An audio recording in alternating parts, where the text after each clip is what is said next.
Prelude. Alexandria, city of reason, the great confluence. The soul takes nothing with her into the other world but her education and culture. Plato. Alexandria was the most Greek of cities. Situated in the alluvial delta, where the life-giving Nile meets the dolphin-torn Mediterranean, it had been commissioned by Alexander the Great as his very own civic apotheosis. And though the young world-beater did not live long enough to see even one of its buildings rise from the mud of the delta, his corpse was transported here, shunned by the obscurantist priests of Egyptian Memphis, who feared his restless spirit would bring them bad luck. And here did the body, at least, of Alexander find rest in the late 4th century BC, within the massive mausoleum called to Soma, Greek for the body. The city that materialized around the tomb was almost impossibly grand. It had not grown, like most cities, as an unplanned thicket of huddled courtiers, dense with fetid air and insalubrious shadows. Rather, it was laid out in a reasonable pattern, not unlike such later cities as Paris and Washington, and it seemed to classical eyes to embody the principle of rationality. The first thing one noticed on entering Alexandria by the Gate of the Sun, exclaimed one tourist of late antiquity, was the beauty of the city. A line of columns processed from one end of it to the other. Advancing along them, I came to the place that bears the name of Alexander, and there I could see the other half of the town, which was equally beautiful. For just as the colonnades stretched out ahead of me, so did other colonnades now appear at right angles to them.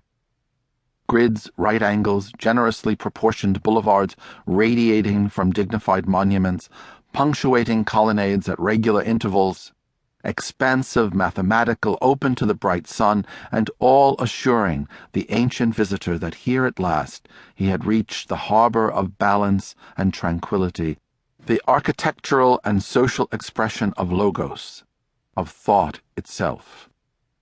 For the ancients, Alexandria, cultural successor to war-devastated Athens, became in the 3rd century BC the great city of the mind, and for all the untroubled urbanity of its polished surfaces, it buzzed noon and night with theory, disputation, and intellectual engagement.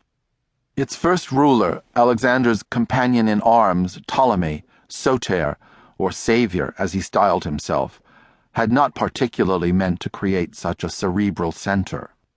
He meant only to consolidate and extend the power of his realm of Greek Africa, the rough third of Alexander's empire that had fallen to him, just as Greek Asia and Greek Europe had fallen to others among Alexander's generals. Ptolemy was, of course, hardly unaware of the status that accrued to him on account of his ownership of Alexander's body, as sainted a relic as the ancient world possessed. He had, in fact, kidnapped it during its funeral procession, and he knew perfectly well how much his power would be enhanced by the creation of a great urban stage set.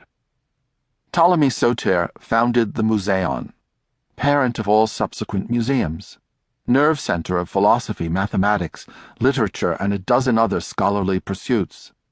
Within its vast domain was the multilingual library, containing, it was said, all the books that had ever been written.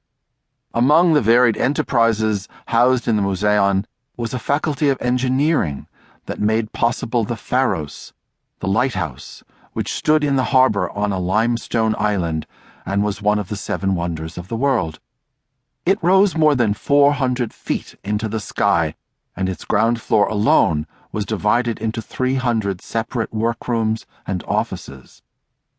The Ptolemies would rule safely and ruthlessly till Cleopatra VII, unable to secure the throne for Ptolemy XV, her son by Julius Caesar, died with an asp at her breast, her only way of avoiding the humiliation of submitting to Caesar's conquering successor Octavian, who would style himself Caesar Augustus and take the title Imperator, Rome's first emperor.